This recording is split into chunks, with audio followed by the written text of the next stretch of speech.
Malang crowd control. Pakita ko na jab like pow. East to the southeast. So what I would proud and loud is every enemy we devour. Susundan ko ang iyong bakas. Kasama patas. Tagumpay na ito dahil tayo'y malakas. Para sa Pinas. Nasa amin ang lalas. Hindi ko aatras. Kinikilala sa taas kasi kami ang malakas. Para sa Pinas. Nasa amin ang lalas. Hindi ko aatras. Kinikilala sa taas. Ganito kami sa Pinas.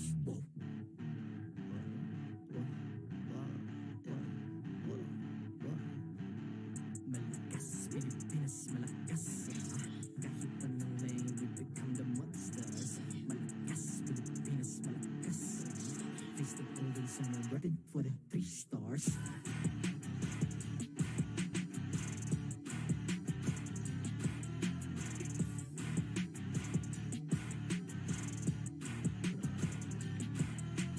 Ang lakas ng Pinas, we unite, be the stars. Ang lakas ng Pinas, we unite, be the stars. Ang lakas ng Pinas, we unite, be the stars. Ang lakas ng Pinas, we the stars. Lakas ng Pinas, we unite with the stars. Ang lakas ng Pinas, we unite with the stars. Ang lakas ng Pinas, we unite with the stars. Ang lakas ng Pinas, we the stars.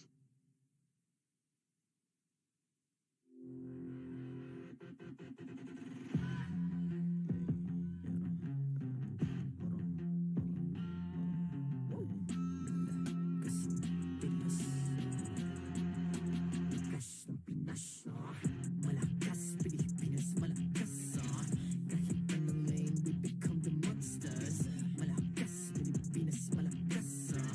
Face the golden sun and ribbon for the 3 stars. Look at us to the top, no ifs, no buts. Winning in a game, para to sa PANAS. Di mo matitinag aming boses sa new level. Nasa kalye man o mobile window, I become a legend. Open fire, we unite, we winners.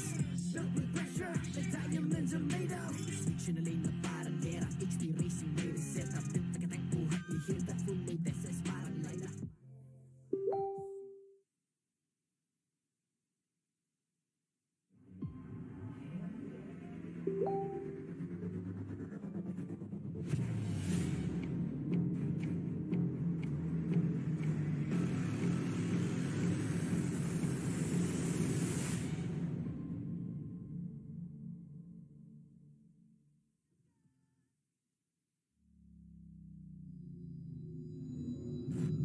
Nakuha na namin ang pangarap namin lahat. Napatunayan na rin namin ang lakas ng Pinas sa M3 at MPL. Hindi na namin nahahayaang maulit yung mga pagkakamali. Alam na natin nangyari last season. Sabi nila, taga-ubos lang tayo. Dati, hindi kami kinatatakutan. Kami ang orihinal na kampiyon. Ibabalik namin ang lahat ng nawala. Nasaksihan nyo kami noong muling season bilang Kingslayers. Maingat na binuo ang aming pinalakas na team. Marami pa kami dapat patunayan. Kaya hindi kami magpapatalo ng basta-basta lang. Kahit umalis na ang King and Queen, hindi ito lang para sa Blacklist International. Kahit na hindi kami naging kampiyon, alam namin na kami ang angat ngayon. Ngayon, ipapakita namin sa kanilang lahat kung ano ang ibig sabihin pag sinabi mong ulit. Mas malakas at mas matagal na ang mga bagong manlalaro ng NXP Vs. Sa bawat galaw at panalo, ipaparamdam namin na brand lang muli ang malakas. Hindi magpapatalo, hindi magpapahuli. Kami ang RSG. Pinagsama-samang talento at talino. Kompleto na sa regado. Papatunayan namin ang Lakas ng Pinas. Lakas ng Pinas! Lakas ng Pinas! Lakas ng Pinas! Lakas ng Pinas! Lakas ng Pinas! Lakas ng Pinas,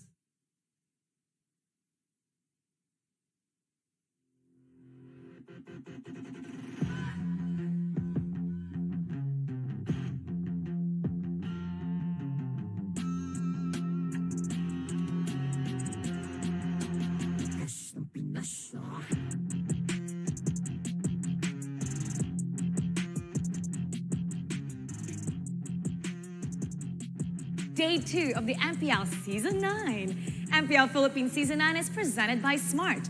the Philippines' fastest 5G mobile network, based on analysis by Ookla of speed test intelligence data Q1, Q2 2021. Ookla trademarks use under license with permission. Our official sponsors, Samsung, speed up, you're awesome. Paymaya, too good to be number 2. Our official content partner, TikTok, and our partners in esports, Secret Lab, Alexan FR, Anavon Active, JNT Express, and Everest Appliances. Of course, this tournament is monitored by the Games and Amusement Board of the Philippines. Eto na, we want you to show your care as MPL Cares opens a jersey bidding for your favorite teams each week. This week, we'll be featuring TNC's jersey. Ang ganda ng pinakita nila kahapon. At alam niyo ba, lahat ng proceeds will go to Child Hope's Cali Escuela program. So it'll go to a good cause. We'll open also the bidding for this week's MVP jersey to be announced after this week. So kung sino man ang ating MVP, you get to bid for their jersey. Now for more details, go ahead to Child Hope's Facebook page at fb.com/childhopeph. Now meron din tayong skin giveaway. I know you guys like some skins. All you gotta do, predict correctly yung ating matches for today. Dapat tama yung score at dapat tama yung team na mananalo. So you guys can have a chance to win free skin na pwede nyong i-show off sa RG. You just comment down below kung ano man yung prediction nyo with the hashtag. Dapat gamitin natin to, proud tayo sa hashtag na to. Hashtag Lakas ng Pinas and be legendary. At ito na, meron tayong 2 good-looking men right here at the panel. Let's welcome TDZ and Midnight. Hello. Midnight, I have to say, kasi si Midnight, na-miss namin na wala siya ng buong season. Welcome back, Midnight! Yay, thank you. Medyo weird nga eh. Oh. Kasi dati dati pwede ako sumali sa mga giveaway. Tapos narinig ko kanina may predict. Sige, predict. Uy, taga lang, bawal ka. Ay, ganun, bawal. Sayang. So Midnight is here. Meron pa ba tayong night mid? Depende. May bago ba Nxpe? Hindi ko pwede to eh. Pili ko pwede to eh, no? Pwede. Yeah. So guys, kamusta? Okay, you saw the first day. And daming surprises ng first day. Oh, yeah. Ngayon naman, second day.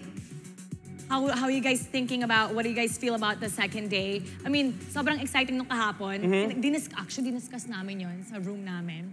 Now, coming to today, what's something that you guys are hyped about? Para sa akin yung last series natin, yung Blacklist International versus TNC. Again, both of the teams won their series yesterday. So talagang malaki yung momentum ng dalawang teams natin. And I want to see if Blacklist were able to, again, adapt after what happened yesterday. Actually, feeling ko this day, dito natin makikita yung proper levels ng mga teams. Like for example, si Onyx kahapon, di ba? They beat Blacklist International and kita natin na they're in a better shape compared to the M3 champs. TNC surprised everyone. And right now, today, makikita natin yung rest of the teams that will be playing. Nandyan yung Echo, nandyan yung Bren, nandyan yung RSG, and nandyan sila Zico. Next play, boss. Ay, si Coach Zico. Mabuhat. Now, okay. No, kagabi kasi talagang tinulungan ako eh. Now, yesterday, we saw the country's M3 Titans battle it out on the rematch, and we saw the rookies from TNC beating the MSC champs as they showed us what they could do in the big leagues. Parang ibang-iba na nga yung TNC sa pagkakita natin kahapon. Ngayon, sa ating pangalawang araw, tuloy pa rin ang MLBB action with Rsg Vs Nxpe, Bren versus Echo, and Blacklist versus TNC. So, eto, for sure, maraming exciting changes sa mga roster storylines ng ating mga teams ngayon. And one of the things that I want to highlight is yung addition ni Light sa starting roster ng RSG. So, pag-usapan natin yung ating first match for the day. Ni-replace niya si Mr. Fundamentals. He got big shoes to fill in, and he has a lot to prove to his teammates then, being the new guy in the team. So, ito yung tanong. Can Light and RSG show that they have matured as a squad? Or will Nxpe show them that, well, you guys still got a lot of work to do? I think it's both eh. Kasi last season, since wala naman ako dito, pinag-uusapan namin ni Panda si Light. Kasi syempre, both of us are looking for tanks since wala na si Yawi nung next play EBOS. And Light is one of those players that really stands out on a team. And I feel like it's gonna add maturity and flavor to how RSG plays. Kasi fundamental, it's nice to have. Pero minsan, gusto mo rin yung may identity yung team. And Light adds that certain identity to to what RSG needs compared from last season. Yes. So ito yung matchup nila, RSG and Nxpe. What about you, TDC? What do you think about Light being a master strategist? Well, based on the previous performance din naman ni Light nung yung bago pa lang sila, Work Oster Force, right? Na nakikita natin yung prowess niya, yung pwede niyang i-deliver sa table, yung pwede niyang ibigay sa table na kaya niyang promonta when it comes to positioning and he knows how to control the lanes. And that's one of the most important keys, factors kapag naglalaro ka as a tank. And nakikita naman natin yung resulta, RSG, tagang surprise rin tayo again from the previous tournaments, right? In CBOL qualifiers, nakita natin yung mga performance ng RSG and it really surprises me na maganda yung pagkakadagdag dito ni Light na nagko-complement talaga. Parang siya yung missing piece sa RSG last season. Sige, pag-usapan natin yung CBOL kasi Light performed really well sa CBOL but they lost to NXPE. Well, the thing is, RSG was playing with a bit of a handicap. Kasi sabi ni Panda... What do you mean by handicap? Medyo insider to eh. Kasi 3 days lang sila nakapag-practice. Since bigla ang kinailangan nila sa Iaknu. Na 3 days lang na gano'n eh. Galing bakasyon pa si Iaknu, guys. Tapos sabi ni Panda, uy, balik ka rito, we have to practice for CBOL. And the thing is, nagme-mesh talaga yung lineup nila. It's just that kinulang talaga sa practice. Kaya nga, gino-joke ko siya. Sabi ko, you're already seeing light at the end of the tunnel. Wow! Galing naman nun. Well, we'll see if Light and his squad can work together to get back at NXPE for what they did for upsetting them before in the CBOL tournament. Kasi grabe, ang ganda ng pinakita ng RSG. But NXPE, they were more disciplined. Now, the RSG squad, can they become the official King Slayers of the leagues of future? But speaking of getting back, shift muna tayo. Shift tayo sa next. Kasi ito, sobrang interesting ito at gusto ko talaga itong pag-usapan. Kasi parang, wow, I cannot picture Bren without Carl Tizzy. Can you guys, Bren without Carl Tizzy? So ito na, medyo dramatic and juicy. Itong storyline na to. Now, okay, go back to history. Carl Tizzy and Bren. Now, for one, Carl Tizzy and Bren has had a rich history of success. Ano nga ba yun? They won the gold medal for Southeast Asian Games 2019. They even won M2. At hindi lang yan, si Carl Tizzy, siya pa yung MVP ng M2. Talagang nandun na yung pangalan niya sa brand. Pero after unsuccessful season last year, nagkaroon daw ng mga issues regarding Carl Tizzy and the team. So, ito nga nagtataka kasi sa isang live, sabi ni Carl Tizzy, pabalik siya ng school. Pero biglang, oh wait! Echo picked you up. So parang bounce back to para kay Carl Tizzy. Ang sabi nga niya, mas nasa right place siya now at this moment. Kasama yung Echo. Parang nga may nasaktan. Nag-break up eh, no? Nag-disband yung ano eh. So ito, I wanna know what you guys think. Kayo din, what do you guys think? Tingin niyo ba na yung Bren was holding Carl Tizzy back? Or tama ba yung Bren that they let Carl Tizzy go? Kayo ang sasagot kasi hindi ko marinig yung ating crowd. So for everybody watching, I want to know your thoughts. Write it down in the comment section below. So let's start off. Like, you're very opinionated. Sa tingin mo ba, they made the right choice? Was Bren holding Carl Tizzy back? Or okay lang na, sige Carl, go? I think it's a matter of Bren really needing to find a new environment. At kumbaga parang lahat sila. Kinailangan yung change na yun. Kasi eto, galing din kay Panda to actually. Kapag nag-champion ka na kasi, kapag na-experience mo na yung lasa ng championship, next time na matitikman mo yun, hindi na kasing sarap. Oh. So, Bren really found themselves in a situation where the appreciation, the hunger, and the passion, it's not at an all-time high. Hindi 100%. And sinabi din ni Docky, nung nakasama natin sila nung M3 coverage, na parang hindi na to yung same Bren na nanalo nung M2. So they really needed a change. And Carl Tizzy leaving Bren is one of the fundamental factors as to why Bren can be successful again. Kasi si Carl yung naging lupa eh. Kumbaga, hindi lupang lupa. Yung pundasyon. siya yung pundasyon ng Bren. And him leaving the team allows for more growth potential for Bren Esports. Do you agree with that? Or do you think that Bren was holding Carl back? Well, sa akin kasi isa yun sa mga progress ng mga management eh. Nagkakaroon tagal mga palitan, syempre nauso yun sa mga esports titles na talagang kahit sabihin mo na ikaw yung bread and butter ng team, for example, di ba? Which is Carl Tizzy and Bren Esports. Like Zapno and Smart Omega, di ba? Mga franchise players, exactly. So, tingin ko, it gives opportunity para sa management and also dun sa player na makahanap ng iba pang field. Siyempre, parang ano yun nagiging comfort zone na ng player yan So, kung kailangan mo lumabas sa comfort zone mo para makita mo pa, hanggang dito na lang ba ako? Ano yung kailangan kong gawin para malagpasan yung limit ko sa isang organization? And I think this is really beneficial for both sides. Parang naalala ko tuloy yung quote na sinabi nila, if you stay in your comfort zone, then you're not growing. So sometimes people need to... Oh, well, interesting yan, and I'm really excited to see their matchup later on. Ngayon, talagang for sure it'll be a grudge match for Carl TZ.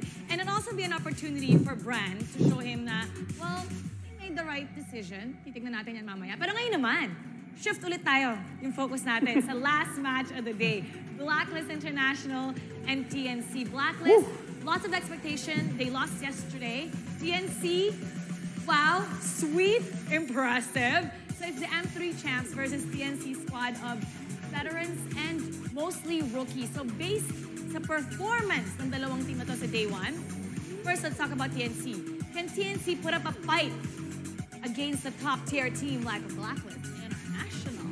So, yung name pa lang ng Blacklist, parang... Nakakakaban eh. Diba? Kung ikaw TNC, kakabahan ka talaga eh.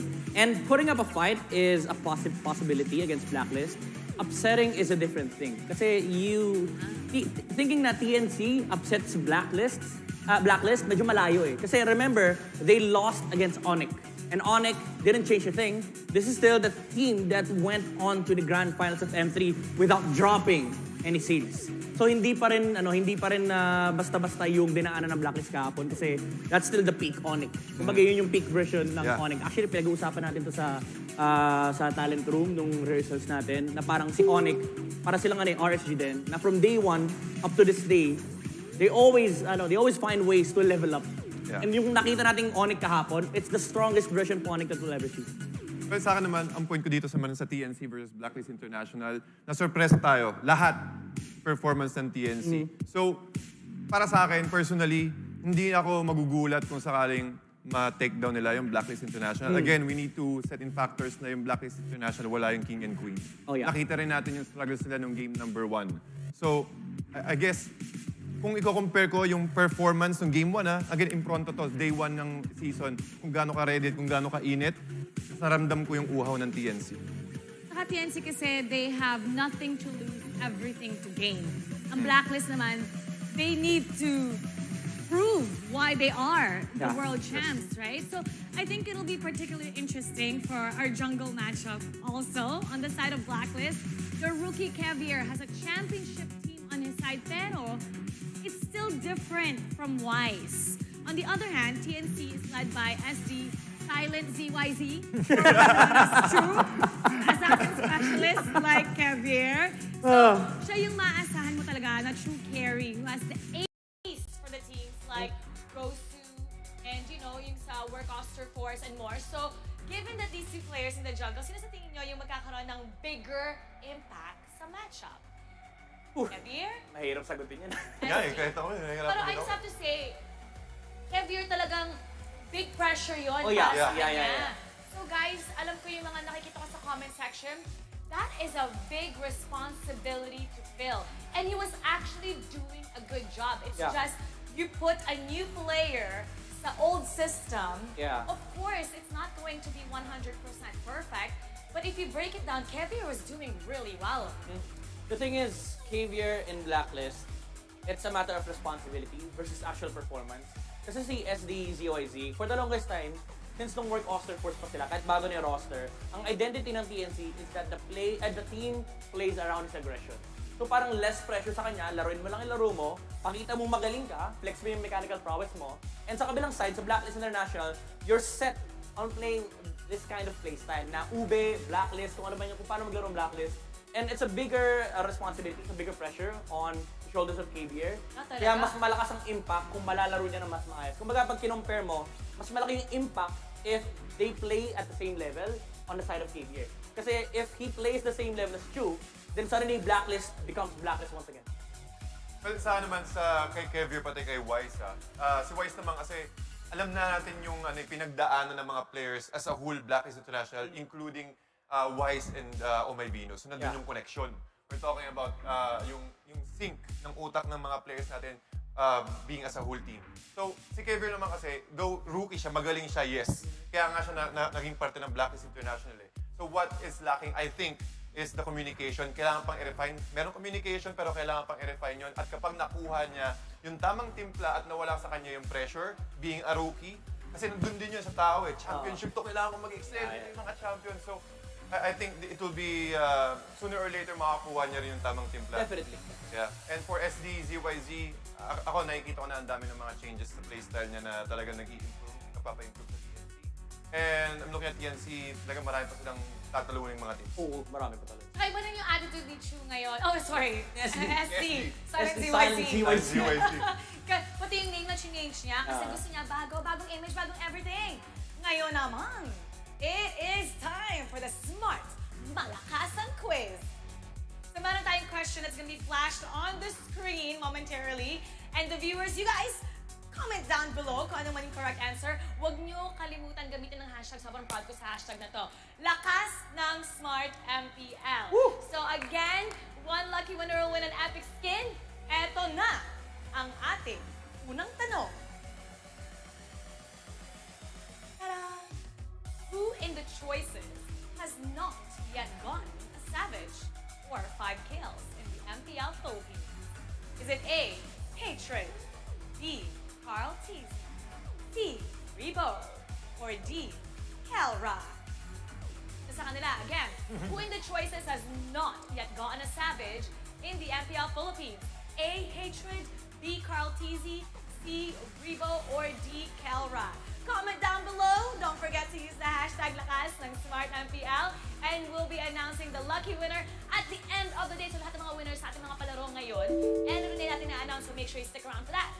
And we'd also like to mention smart promos all for you. Have the Giga Games. Be game to be great with Giga Games. Enjoy 1 gig of games all day for Mobile Legends and more. Register to the Giga Life app now and choose Giga. Games 99 GLA. Get everything you need all in one app. Buy load, get exclusive promos and redeem rewards with the Giga Life app. Download and register today. Smart 5G. Level up your gaming experience power you never thought possible, only with Smart 5G. Switch now. We're gonna take a quick break. Don't go anywhere. Babalik ang MPL Philippines Season 9 right after this. And don't forget to share our stream. You may also download the MPL Yearbook. Ay, download nyo na ba yung yearbook? You get to know all the players and all the casters. So check out our yearbook, and you can also check out our other league content on TikTok at MPLPH_official. So let's now get ready for the day. For our first matchup, we'll be discussing Rsg Vs Nxpe. Stay tuned, MLBB fans. We'll be right back.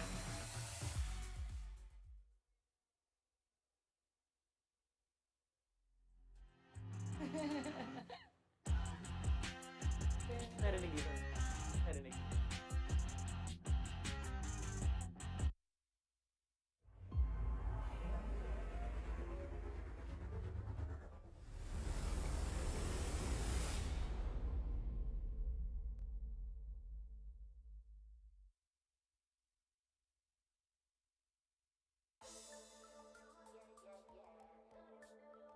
Ipinakikilala silang nagpapahit. Kapag sumakit ang katawan, alam na des. Pahit-pahit, haplas-haplas, pahit-pahit. Yeah. Gusto kong humataw, di pwedeng bumitaw, di pwedeng bumitaw. At silang mga palaban, magdirigmaya. Kapag sumakit ang katawan, isang bagsakan lang. Isang alaksan, tuloy ang laban lang. Isang alaksan, hiyang ako dyan. Laban lang. Nasaktan, nagpahit, nagpahit-pahit. Pahit-pahit pa ba? O mag-try na ng iba. Pahit-pahit pa ba? O mag-try na ng iba. Nasaktan, nag-fastest, alaksan, alaksan. FR, 8 pesos lang. Hindi bitin yan. FR, fast relief, ang bilis. Dahil ang tunay na mandirigma. Aaray, pero di bibigay. Laban-laban, alaksan. Laban-laban, alaksan. Laban-laban. Pahit-pahit pa ba yan? O isang alaksan? Bigyan mo ng alaksan. Tara na laban. Isang alaksan, tapos ang laban. Isang alaksan, tapos ang laban. Laban lang. Alagang Unilab yan.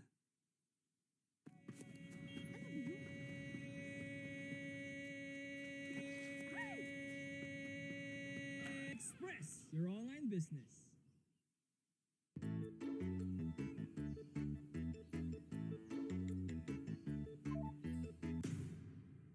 Express your online business. Mabahong ref? Bumili ng Everest refrigerators with odor control filter that absorbs impurities and helps eliminate food odors. Everest refrigerators with odor control filter. Fresh smelling food always. Sarap ng tulog pag naka-aircon, pero pag hangin may air contaminants. Everest Aircon with healthy air filter that helps sterilize the air. Gising na, malilate na kayo. Sarap pang matulog. Everest Aircon with healthy air filter.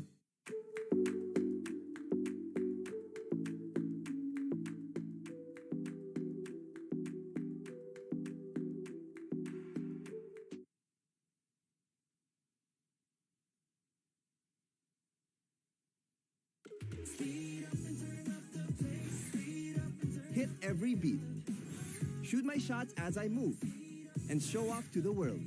Speed up your awesome with the Galaxy A52s 5G. Get yours now. Everyone has the chance to discover and be discovered on TikTok. Powerful voices, rising stars, unique creativity, insightful educators. We're welcoming a new generation of TikTok creators. You've heard our stories. It's time to start yours. Create, share, be discovered on TikTok.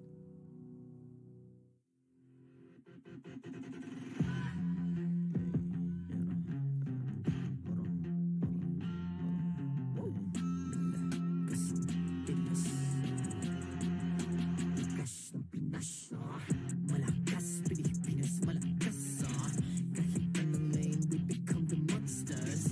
Malakas, Pilipinas, malakas, face the golden sun and rip it for the 3 stars. Look at us, to the top, no ifs, no buts, winning every game. Para to sa PIN na yes. Di mo matitin ang aming boses on your level. Nasa kalye man o mobile, you know I become a legend. Open fire, reunite your winners. Built with pressure, the diamonds are made of. Switch in a lane na parang gera. HP Racing made a setup. Built like a tank, buhat ni Hilda. Full load SS parang Lyra. Susundan ko ang iyong bakas. Kasama patas. Tagumpay natin ito. Dahil tayo'y malakas. Para sa Pinas. Nasa amin ang lalas. Hindi tuwa atras. Kinikilala sa taas. Kasi kami ang malakas. Para sa Pinas. Nasa amin ang lalas. Hindi tuwa atras. Kinikilala sa taas. Ganito kami sa Pinas. Wow!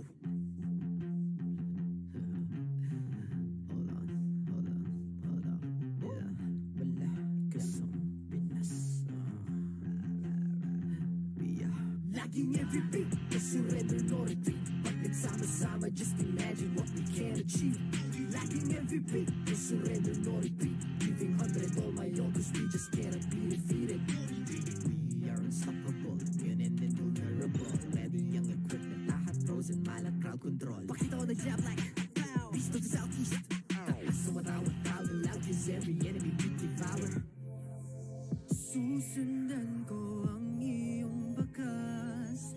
Kasama patas. Tagumpay natin ito. Dahil tayo'y malakas.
Susundan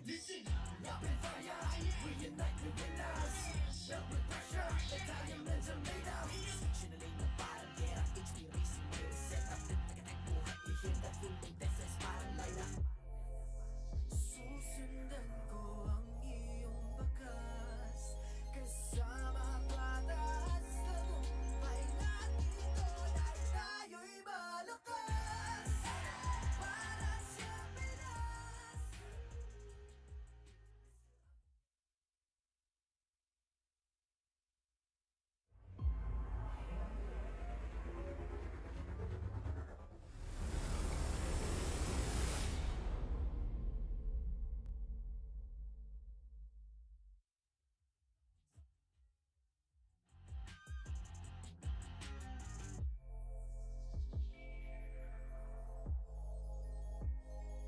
Hello, MLBB fans, and welcome back to the Day 2 of the MPL Philippines Season 9. Malapit na mag-start ang ating unang matchup, RSG versus NXPE. So, nandito tayo muli, kasama si Midnight and TDZ. So, guys, ano yung masasabi nyo, expectations, and the things that you know about these two teams going up against each other? Ako expect ko lang very close game again. I think looking back nung season 8, ako kasi personally naramdaman ko na parang ito yung series na pinakadikit talaga. Other than Blacklist and Onyx. Parang ito yung pinakadikit na sobrang dikit nila. Hindi mo alam kung sino yung mananalo sa late game. Sadyang si NXP, for the longest time, they've been winning against RSG. Actually, may long-standing record nga sila ni Panda at ni Zico. Nag-aasaran sila. 10-1 na daw yung NXP at RSG. 10-1. Sa lahat ng series, buong. Mula S8, 10-1. 7-0 nung S8. Tapos 3-1 nung Seaball qualifiers. What can you say yun nga? So, Seaball, second place, third place, now they meet here. So, syempre, itong RSG may konting grudge sa NXPE. Meron. Di ba? That's undeniable kasi ang ganda talaga ng pinakita ng RSG. Pero yung NXPE, sobrang halimaw nila ng Seaball. Talagang kitang-kita yung kanilang determination. So now they're gonna go up against each other for the first time since then. How do you think this will be? Well, tingin ko naman parang ano rin yun eh. Meron pa rin rematch. Feeling ng rematch yan eh. Pagkasabi nga ni Midat kanina, 10-1 yung standing. So talaga meron na bubuong rivalry para sa dalawang teams na to na nakikita, ngayon natin makikita kung madadagdagan nga ba yung isa pang puntos dito sa side ng RSG. Pero based on performance naman ng dalawang teams natin, nakikita natin na malaking pinagkaiba. Sobrang laki ng pinagkaiba. Hindi ko akalain na yung RSG, that's a very good example. RSG and NXP talagang level na level eh. Talagang pattern yung dikit na dikit sila. So, I guess this first series nila, itong first series nila as a rematch will really boils down kung paano magpro-progress yung mga matchup nila for those games to win games. Sa akin, kung ibibigay ko siya as one word, parang sobrang explosive ang mangyayari dito para sa... Ako 2 words. Kahit sino. Kahit sino, okay lang. Kahit sino. And this team has been very explosive. As the days, the months, the weeks go by, they're getting better and better, surpassing standards and expectations. Let's welcome RSG Philippines.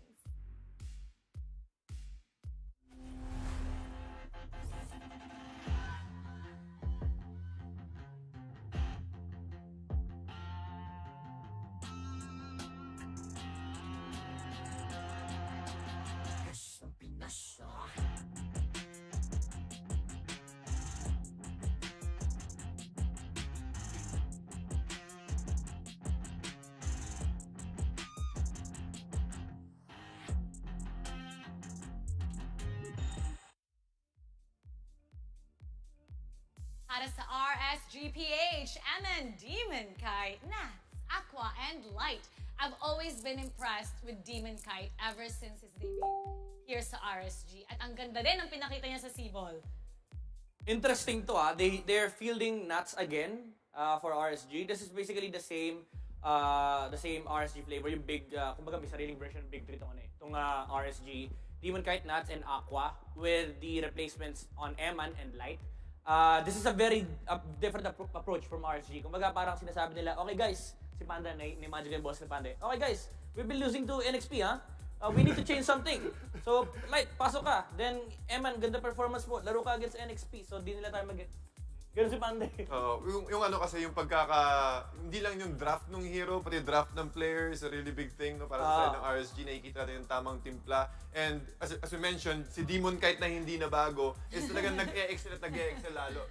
Sumasabay siya sa mga advancement, yung mga lumalakas na mga courses, such as SD, diba? So, I guess this is a big opportunity rin para sa RSG to shine, since nandiyan na rin si Light. And also, yung performance recently ni Aqua. Na nakikita rin, almost, yung Sibol, siya rin yata yung lagi nagiging MVP, if I'm not mistaken, right? So, I guess RSG's form right now is really good.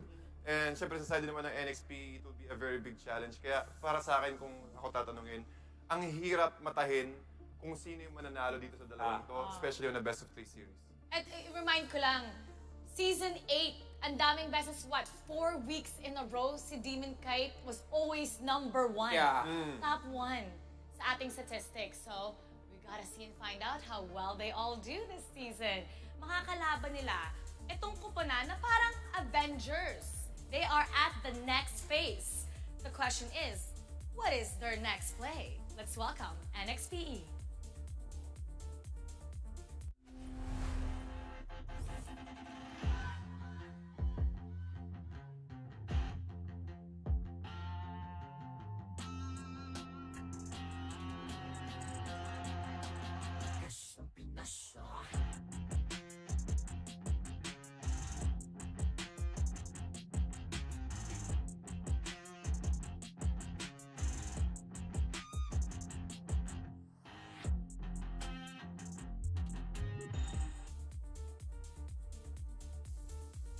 For next play Evos, Donut, H2O, Sagit New, Yelly Haze, and Cadenza. Okay, there's 3 names that are new right here. What are you guys thinking about that, TDZ?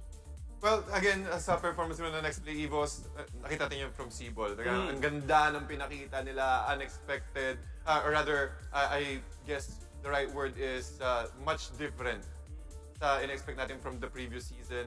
And ito yung form ng next play Evos na talaga makikita natin na yung connection, mas nagkakaroon ng spotlight dito, especially for H2. Yeah. And yung supporting roles dito ng next play Evos is really compatible dun sa playstyle na pinapakita and also the aggressiveness, the attitude of H2. Meron akong joke. Ano? Okay. Anong sabi ni Yelly Haze kay H2? Ano? H2, donut asing please.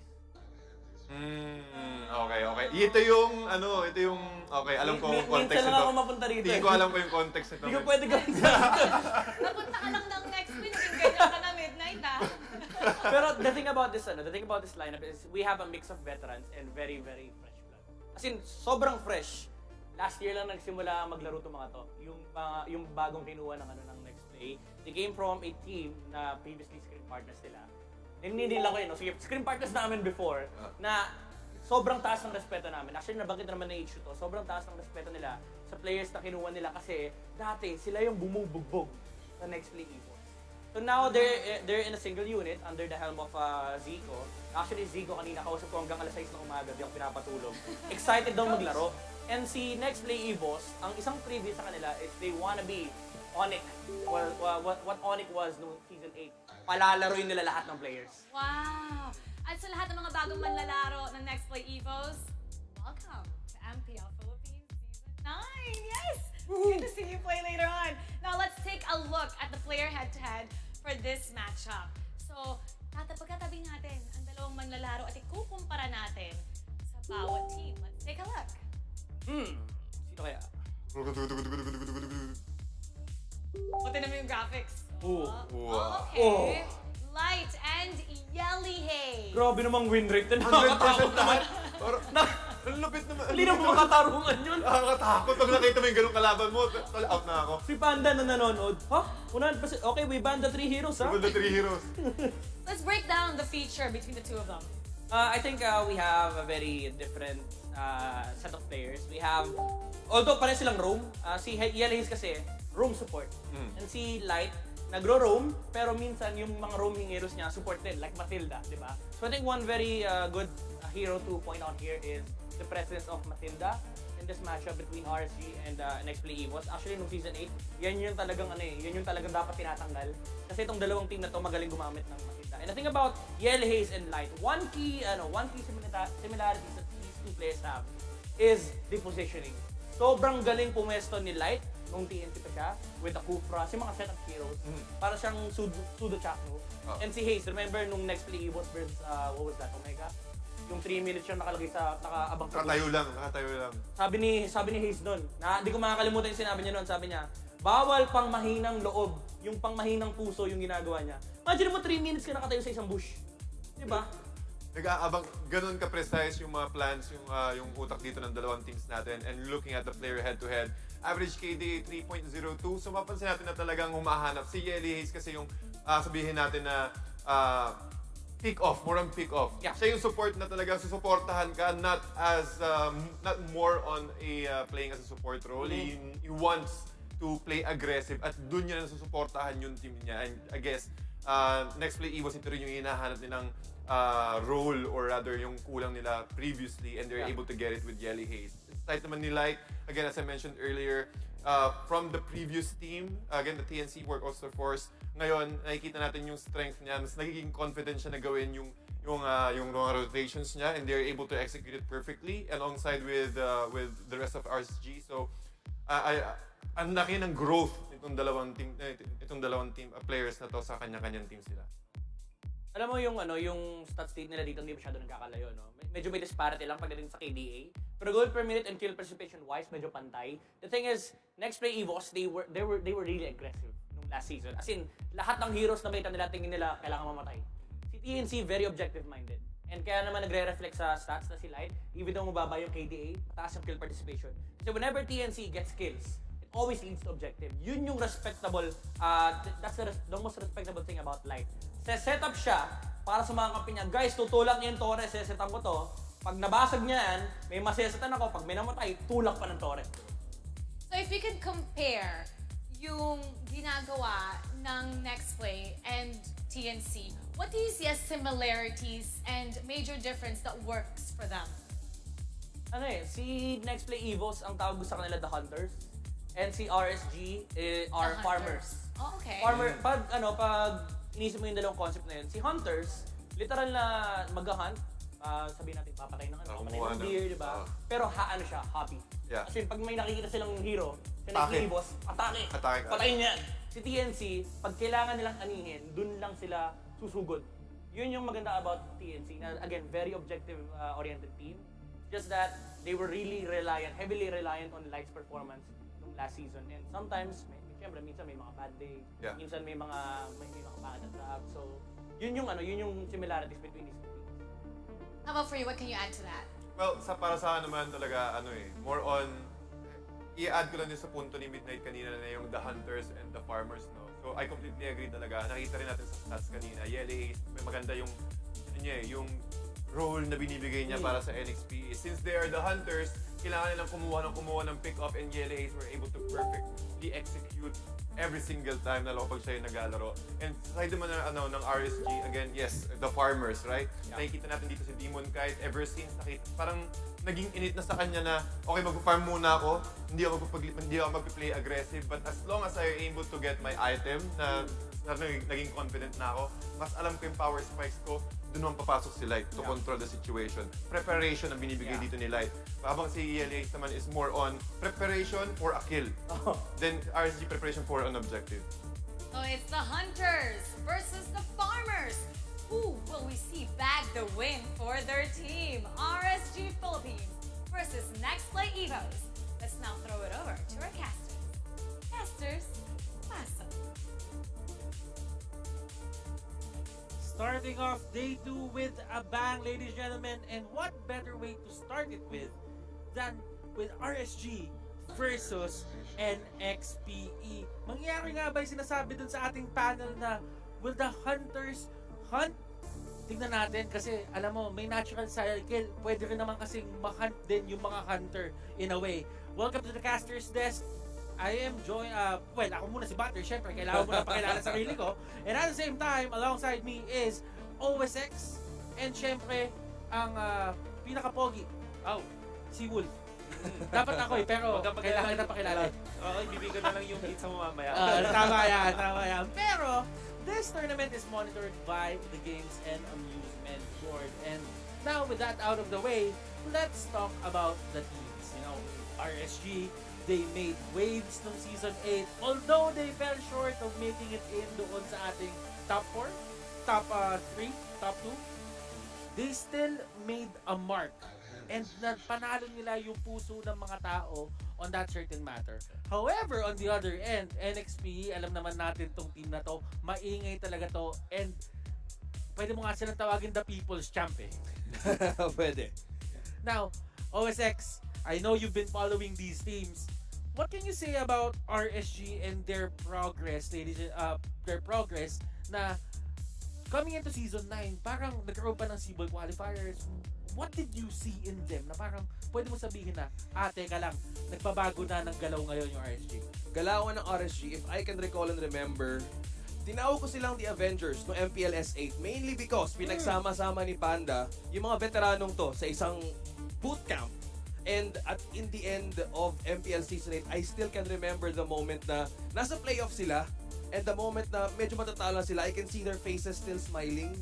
Regardless of the outcome, parang we made it this far, bago tayo ditong team, why not we make it farther? And to conclude, that's sabi mo, to connect sa Cebol, hindi sila uminto simula MPLI. Laban lang ng laban. Laban lang ng laban, hindi. Pero kasi, katulad sa sabi mo, the Avengers, pinagsama-sama niya yung mga malalakas na players sa isang team. Sometimes, is it better to get a full team like NXPE? Or for RSG ba, gumagana din ba yung formula na ganito na parang ikaw bubuo ng chemistry mo mismo? That's super arguable. Ako personally, kunwari, nagkaroon nga ng mga Cebol qualifiers, ang opinion ko dyan is kumuha na tayo ng buong team.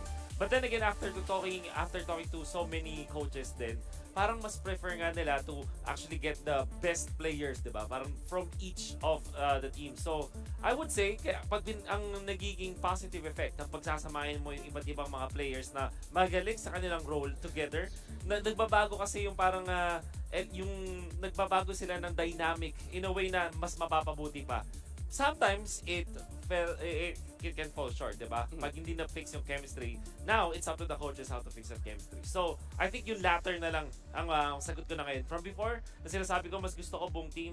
For now, I prefer na kuha ka na nga lang talaga nung parang natitripan mo talaga mga players at pagsamahin sila together. And from what I've heard from OSX earlier, nag-gel daw talaga together ng maganda yung RSG. Ano nga ba yung nalaman mo kanina? RSG pa lang, no? Alam ko, yung mga to, hindi to tumigil makipaglaro eh. MPLI, lahat ng tournament sinalihan, and feeling ko one thing that they're developing, syempre, di ba sabi nga ni Wolf, merong seasoned players tayo, we have veterans, and what more, the best way para makapag-bond sa mga bago is to develop the chemistry. And I believe, one of their favorite moments yung lagi silang magkakape bago maglaro. Yan.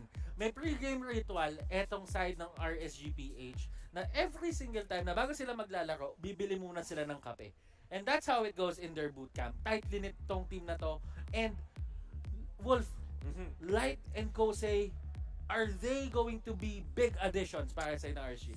Actually, surprised na si Kosei mismo ay hindi ilalagay. But like, definitely, we saw that in the Cebol qualifier kung paano niya napunan yung mga hinahanap dito ng side ng RSG. From before na ginagamit nila si Heath, si Mr. Fundamental, they're looking for a more aggressive player na magaling maghanap ng sets. And definitely Light is the guy that you're looking for dun sa factor na yun. So I think etong si Light, for sure, 100% masasabi ko na effective talaga siya para sa RSG. Yet to si Kosei, pero ngayon kasi hindi siya yung maglalaro sa Golden. Let's talk about NXPE after the draft. But ladies and gentlemen, right now, it's time for the draft. RSG, NXPE, game number 1. RSG starts off with a Matilda, a Sicilian, and a 1-1 ban. Habang doon naman sa side ng NXPE, Valentina, Fanny, and isang pinag-iisipan pa nila. Probably, sabihin na lang natin dito, a Beatrix could be good. Pwede. Actually, speaking of Beatrix Butters, no? Acho. Sa bagay. Pero yung Beatrix, no, let's not count it out. OP yan ngayon. Sa RG pa lang, Goldie, ang lakas ng isang Beatrix. Pero for NXPE, this specific heroes, mostly ito yung mga nirespeto nila sa RSG. And looking at their bands of a Matilda, a Sicilian, and a 1-1, ito yung mga heroes na nagpapanalo sa next play EVOS during their preseason games. A very interesting manner na glue ang magiging open dito. No, typically, glue yung nababan. In fact, glue as well as Valentina, 5 times siya out of the 5 games nung day 1 na ban. Kaya naman yung RSG, nung nakita nila na open yung glue, automatically ginawa agad nila. Hindi sila nag-waste ng kahit anong segundo for this pick. And who let the glue out kahapon? Literal na ano to eh. Hindi, si glue. Tama naman eh. Glue. Who let the glue out? Who get the glue Pero, kidding aside, OSX, itong glue hindi nabitaw kagabi to eh. Talagang totally banned out eh. Yes, totally banned out. Knowing na si Glue ngayon ay buffed with his first skill and his second skill, which nag-reload ka agad once maapakan niya yung kanyang first skill, and that makes him OP mismo sa XP lane. Pero for NXPE, prioritizing Paquito and an Eve could be a flex pick for now, but for Eve, medyo magandang poking to from early to mid, especially for late game kung maganda na yung stocks niya. Paquito, Eve, nandito yung mga certain picks. Well, nagbago man sila ng players, pero kung titignan mo yung patterns nila, same pa rin as Season 8. And then, hindi sila umaalis sa identity nila OSX. Yeah. Now, looking at Wolf here, sabihin na lang natin, there are things na pwede pang piliin dito ng RSG, pero they stick with a Hayabusa and a Beatrix. And this Beatrix is something that they can give kay Eman or possibly kay Aqua din. Absolutely. So yung Hayabusa is definitely a demon kite hero sa mga master the heroes niya dyan. Good combination din itong Beatrix kasi meron silang way para mag-peel para dito sa Beatrix dahil meron silang glue. So it's one of the heroes na master of healing ngayon sa team fights, which means na makaka-free hit talaga itong Beatrix. Now, NXP going for the Cadenza hero. Ginamit itong Jawhead at sobrang ganda na kanilang performance nung qualifiers ng C-Ball because of this. At tignan natin kung makakapag-adjust yung RSG because the last time that they met, it was still RSG who won that match. Sorry, NXPE. NXPE locking in that, sabihin na, Jawhead, and they take out a light hero din. They ban out a Kufra and RSG. Ano pa nga ba yung kulang na NXPE dito? I mean, itong Paquito, pwede na nilagay sa jungle, pwede na sa XP lane, and that's how versatile a Paquito pick is. And actually, you could say same for the side of RSG on that blue pick.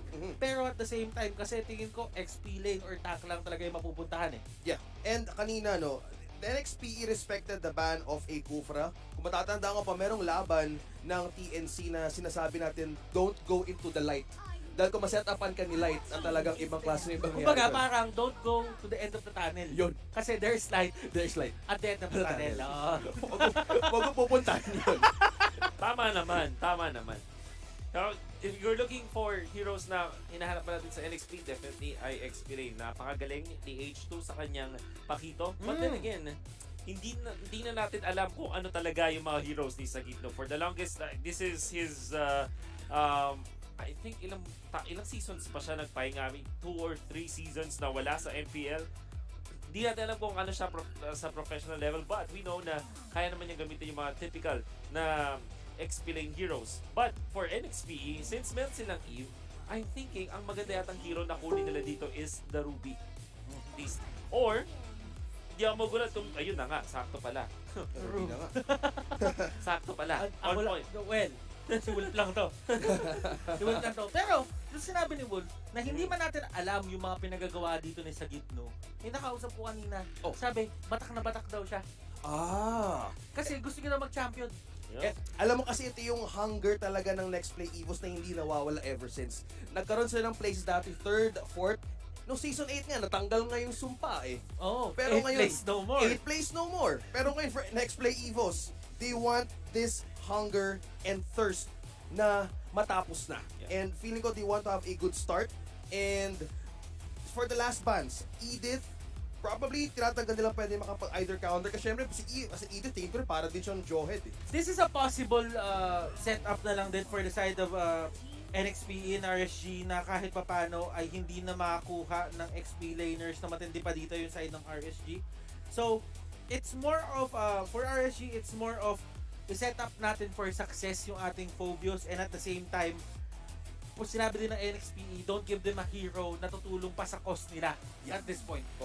And dito nga, sa last pick ng RSG, sa nakita na naman sa heroes ng Nxpe Evos, meron tayong Ruby and meron din tayong Pakito na merong dashes, merong mga takas na factor, even for a Jawhead. So the demonic intuition is really powered by those things. And ito na nga, para pang patagdag bala for Nxpe Evos, Clint ang last pick nila. Unli bullets. Unli bullets. Kung may unli rice, may unli bullets. bullets. Ayan, NXPE.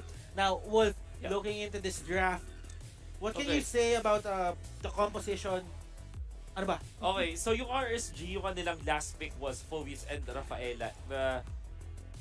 Inisip ko na rin nung pagka-pick ng Ruby, since meron kang Eve na pwedeng i-cancel gamit yung Astros Eyes, tapos meron kang Ruby, combine that with the Pakito, ang daming dash nod just by those two heroes. Sobrang ganda ng Phoebus na pick na yun. But, where will you put it? Ilalagay mo siya sa XP lane at yung glue gagawin mo, ilalagay mo sa mid lane or sa roam, di ba? Which also additionally gives another problem. Saan mo ilalagay itong Rafaela? So when it comes to the composition dito mula sa side ng RSG, sobrang lakas sila sa team fights. Pero when it comes to their laning stage, kailangan nilang galingan yung kanilang decision kasi baka masyado silang nag-react sa composition ng NXP. For NXP naman, it's a very standard draft. Meron kang Clint para sa damage, meron kang Pakito pang simula ng laban, you have Jawhead and Ruby to control at tulungan itong Eve na mag-excel. So, it's a very traditional and standard way para sa NXP.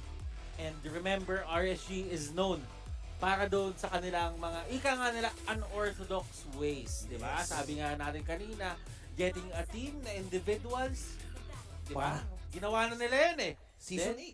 Might as well do it right now. Unorthodox man to, pero let's see kung ano magagawa ng RSG dito sa kanilang lineup. While on to the side of NXPE, they stick with what works. Well, kung maganda naman yung linya dito, why change it? Now, kahapon nga, sinisimula natin yung meta na bagong luma. So why not pull something off na, syempre masyado na tayong fast-paced mismo kung how to discover new metas. Pero sa mga buffs and new patches, yung mga old heroes na nabibigyan ng importance. And these heroes na nakikita nyo ngayon, it's only possible dahil gumanda yung hero pool dito ng RSG when they got light. Now for NXPE, si Cadenza ang unang nabigyan, and Nats, tingnan mo naman yung ginagawa niya dito, talagang reactive sila. Nakikita nila na mayroong mga rotations, just clear the wave, punta tayo dun sa may gitna, let's try to punish, let's try to get a kill. Cadenza medyo napaaga doon ang pagkuha ng vision sa team ng NXPE. Kung meron siya na sang smart missiles, pwede pa sana maka-counter or makapabigay man ng konting damage as a Jawhead. Pero nga dito, he was trying to get vision nga for the side of NXPE. Meanwhile, for RSG Butters, napaka-reactive nila. Alam nila kasing kumbaga team fight oriented, malakas ngayon ng RSG. But for NXPE, merong open window ngayon ng RSG para sila, na pwede silang isa-isahin. Alam mo, OSX looking at the bottom lane, it feels a bit weird na hindi natin nakikita si Iyaknu, pero si Emma na talaga yan. Pero Nats, been alive! One more hit sa Gitno! Welcome back to the MPL! Pero nandito pa rin yung welcoming committee ng RSG. Gusto pa rin talaga nila lumaban. Pero si H2, tumulong unti-unti, pero nandito na yung ninja, si Hayabusa! H2, one more hit! The armor is there! Tumba ang Hayabusa! At tutumba rin si Sagitno. And like, casualty pa siya dito. And wow, what a fight! Hindi pa tapos! Gusto pa nila! Ba't ko ba pinipigilan yung cash nila? Pwede naman ako mag-play-by-play ng dire-diretso. Ituloy mo lang, Butters. Pero wala na, tapos na. Pero what we're seeing here, aggressive RSG and NXPE. Ang tama doon ng mga shadow marks ni Demon kahit was totally on point to engage. Medyo mahina ngayon yung mga power spikes ng mages ng NXPE. So what he's doing right now is trying to secure this opportunity na bago pumasok yung turtle. Kaso nga dito, binabawasan nga nila ang pwede makakuha ng vision dahil nga madaming area sa Demon kahit na pwedeng pagtaguan dito. Being proactive RSG, nakita mo naman yung galaw nila kanina sa may top lane. Pero dahil napakabilis din ng reaction time na ginawa ng NXPE, na turn around sila doon. And right now, looking at how the turtle works, pupunta ito sa side ng RSG, and that is going to give them a bit more dueling capability or poking capability doon sa mga mangyayaring susunod na mga laban. And si Cadenza, mapapauwi na muna dahil wala na siya talaga siyang buhay dito. I know NXPE's vision ngayon. Alam ko na hindi muna nila kailangan madaliin ang pwede nilang i-engage sa RSG. But kasi this span of time, merong capability yung RSG to flank down members of NXPE. Once yung passive ni Aqua or ni Fovius ay lumapit sa mga heroes na to, medyo na-absorb ka agad kung dumadagdag yung control. Sasamahan pa ng movement speed ni Light, merong Calvary na pwedeng sumugod sa'yo. So NXPE right now is trying to keep the discipline. Kung meron mang sumilip or may subukang pumitas, yun ang gagawin nilang objective. Now, Wolf, looking at whatever it is na nandito sa match natin ngayon, yes, may mga bakbakan na nagaganap, pero medyo slow-paced pa rin sila sa pagsasama at pagpipilit ng fights. Who gets the upper hand kapag tumagal tong game? It's difficult to say, pero may clash yata muna. Pero may clash muna. Mamaya na tayo mag-usap ng ganyan. And Eman, almost getting called out. Sa gito dito nakahuli. And Aqua, talon ng talon! Parang bagong taon! And nagkahulihan ng Cadenza in the middle of everything. Nahuli sila and Nats utilizing the ultimate para hindi na sila habulin palabas. NXPE, muntik na dun sa... They were trying to pull off something, kaso ang response ng RSG ngayon early game, medyo mataas pa talaga. Nag-group up talaga sila na magkakasama ng mini ube na nangyari natin doon. Pero now that I think about it, ang pinaka magbe-benefit sa isang even na fight, kung sakali sabihin natin tumagal tayo ng 15 minutes at even lang yung gold natin, definitely is RSG kasi maganda yung scaling ng isang Beatrix ngayon. Na-nerf man siya sa early stages of the game, sobrang lakas naman niya sa late game dahil na-rescale yung kanyang damage output. If compare mo kay Clint, malakas mo burst ang Clint pero kung bakbakan na matagal, papalag niya ng Bea.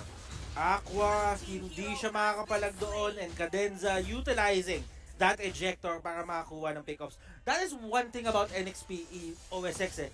Kung titignan mo kung paano sila mag-initiate, pero mamaya na ako magsalita live! Nahuli ni Sagitno and grabe umiikot dito sa Sagitno. Talagang ikot-ikot lang. Ikot-ikot lang kaso tinamaan siya ng passive ng Deity of penalty dito for isang Rafaela. Kaso babalik yan mamaya ni Light. Kaso dito, no, they wanted to peel off the members of RSG Philippines na pwede silang makakuha ng second turtle. Kasi kanina kung papansin natin, si H2O hindi muna siya nag-i-engage ng mga team fights but yung gold ay mas mataas or lamang siya kay Demon Kite ng bahagya. It's easier to engage din kasi coming out from the side of NXP. Isipin mo, sa Gitno, Don't Run Wolf King, meron kang ejector galing kay Jawhead. Pwede mo talagang i-displace or talagang ibahin yung pwesto ng laban o makakuha ng pick-up na mabilis.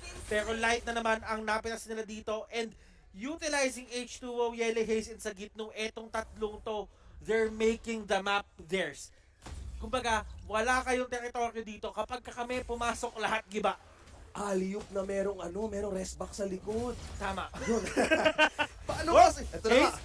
Kumonek Shadow Mark? Oh, hindi! Oh, hindi! Hindi umabot yung damage, pero eto na ang rest back. Yeleis dito, hinatak pabalik, pero nandun, Air Aqua! Tatanong na lang, pero hindi siya makakatakbo kay Clint.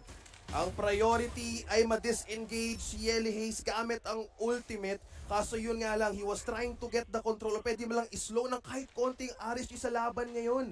Sa laban na yun rather, pero kung nakita natin, even though slow-paced ang game, NXP right now is more, kumaga, objective-oriented sila. Hindi nila pinapabayaan ng clash lang ng clash because right now, they're not trying to react.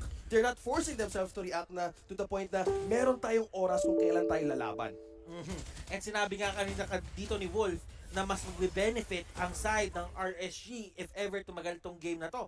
And NXPE, fully aware sila na yun yung mangyayari. Nakita mo, medyo double time sila ngayon. Talagang pinipilit nilang i-take down tong mid lane turret and that will give them the option to go into the jungles na itong RSG. And this is very important. Ang ganda na nahanap ng NXP na push dun sa mid lane.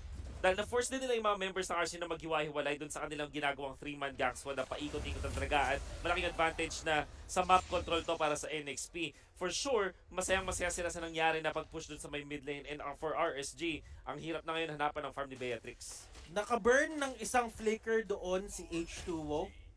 Kaya Beatrix, and that will help them catch him easily pagdating doon sa next fight. Pero eto na nga yung next fight na magaganap. And that's sa may pinakagitna. Hayabusa makukuha pa rin yung kanyang turtle, pero Light, hindi siya makakita ng Light bukas. Tumba siya eh. No, tumba. Tapos bukas blackout pa. Oh, di naman. Pag nag-respawn, may Light ulit. Oh, pero dito sa may baba, Nats! Will he get out? Sa Gitno? Well, I think Nats. Tingnan natin doon sa may pinakalikod si Demon Kite. talagang umiikot-ikot lang eh. Kumbaga, defying the limits. Kumbaga, challenging yourself.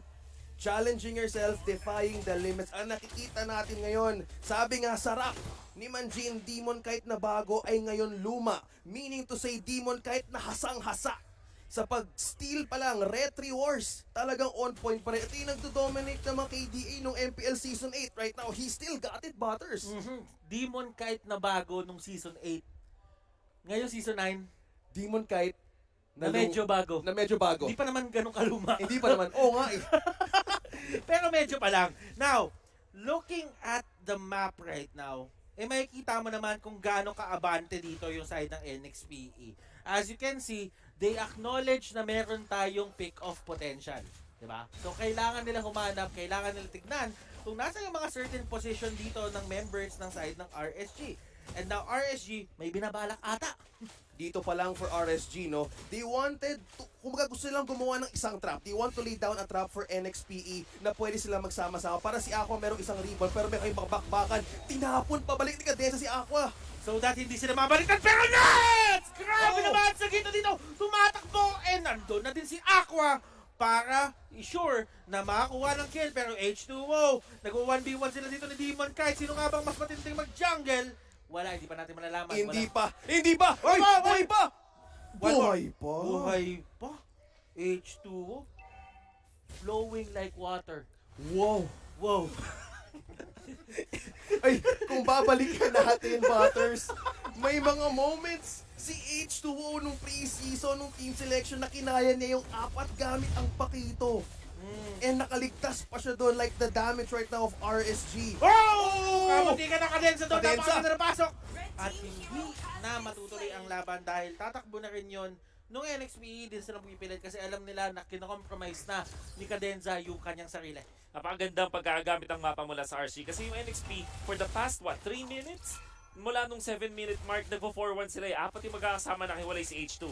Makikita natin sa replay kung paano sila nakahanap ng opening na kung saan 4 na yung ginamit din nilang heroes dito. At si Demon Kite nandun sa top lane para markahan ko nasaan si H2.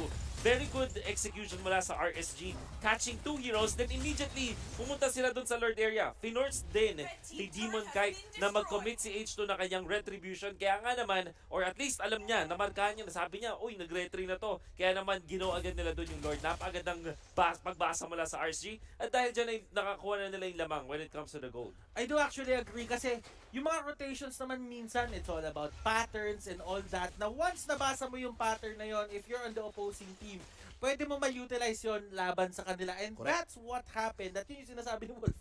Yeah. And now, makikita natin na nag-a-adjust na rin yung NXP, going for a lot of dominance ice para dun sa kanilang ending. Oh! What? Oh my The burst! The man, Eman! Parang hindi, oh. Parang Wow! naman eh. Parang pinilit Oh my eh. God! Pero okay lang yan. The damage output, goodness gracious, anong nangyari doon? Shotgun! Lahat ng 4 na baril ginamit ni Eman.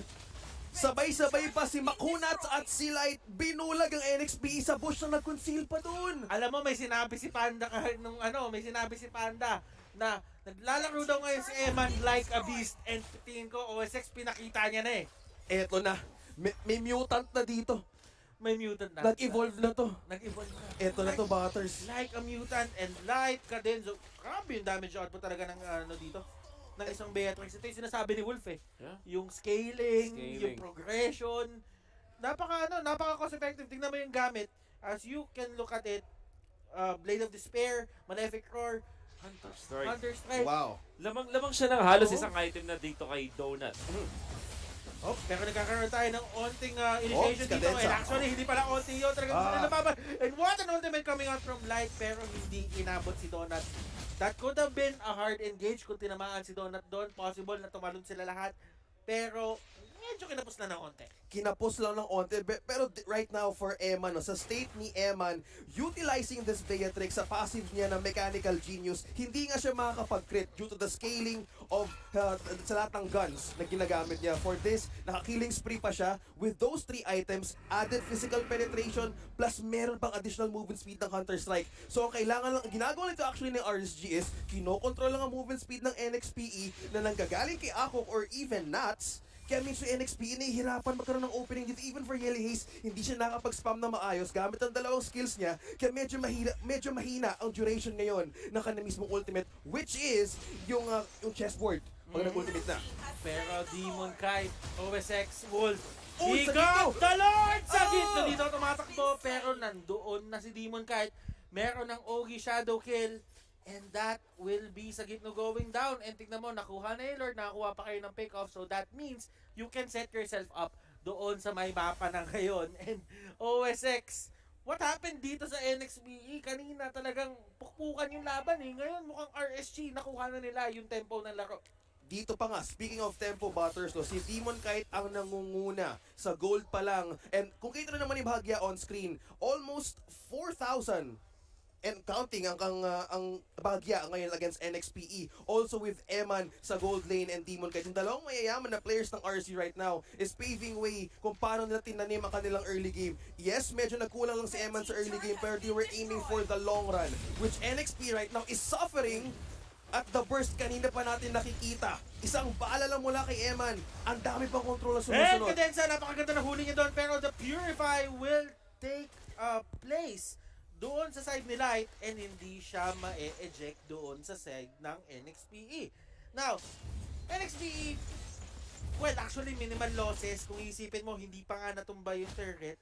And right now, what's the normal course of action, Wolf, pagka ganito yung pacing ng laban na na-take down yung Lord sa inyo na mabilis? What do you do exactly? Ang pwede mong gawin is ipakomit yung kalaban mo. Kunwari, nakuha ka nila yung Lord. Try to punish them in the Lord push. Kunwari, nangyari sa may top lane, kung nakakuha sana ng initiation ng NXPE using sa gitno, parang pwede sila makakuha, makiklear nila yung Lord wave, tapos makakuha sila ng isang kill, pwede sila umangat sa mapa afterwards, and then maybe take some farm, eventually try to take this game. And yun yung pwedeng maging course of action dito para sa NXP Evos. Gamitin nila yung lamang ng RSG against their opponents. And RSG, they need to be very careful then in the threading this. Madami na tayong games na nakita.